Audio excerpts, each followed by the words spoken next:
bonjour. Bonjour. Vous êtes formateur pour le BTS Profession Immobilière, le fameux BTS PIM, qui a un peu la cote avec les émissions de télé-réalité qu'on voit aujourd'hui, consacrées à l'immobilier. Est-ce que vous voulez bien nous présenter cette formation en quelques mots ?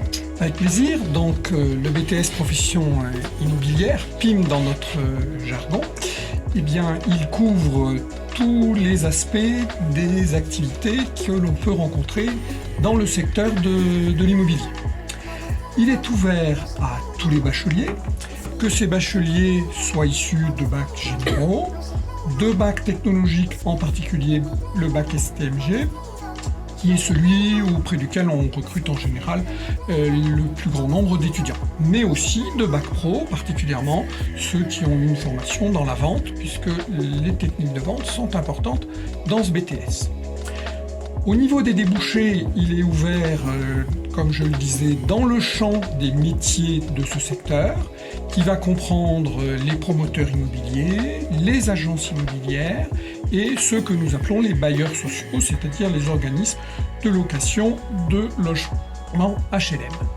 Donc ce BTS est, comme le BTS Assurance, très tourné vers des formations à but professionnel. Il y a une très grande dominante de matières qui sont liées aux activités mêmes qui seront pratiquées dans les entreprises. Donc on va retrouver une matière générale, la même qu'en assurance, la culture générale et expression, le français, qui est un petit peu celui auquel les étudiants anciens lycéens ont été préparés jusqu'au bac de première. Mais ensuite, même en langue, nous allons retrouver le vocabulaire technique dédié à la profession.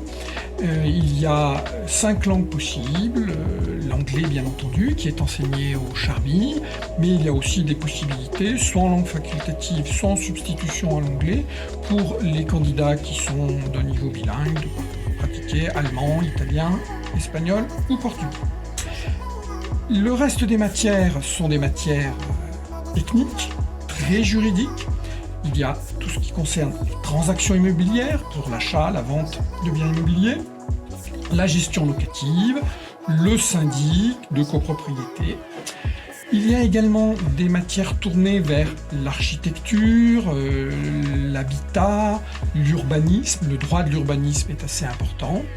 On va retrouver aussi un peu d'économie, mais tournée vers la matière, c'est-à-dire les transactions immobilières, les achats, les locations, le marché de l'immobilier avec un grand M, un peu de marketing et surtout des techniques de communication, puisque c'est un petit peu la particularité du BTS.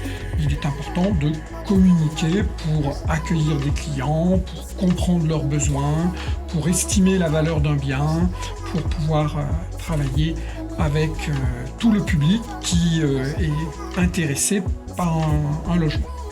Donc, vous voyez, un BTS très complet.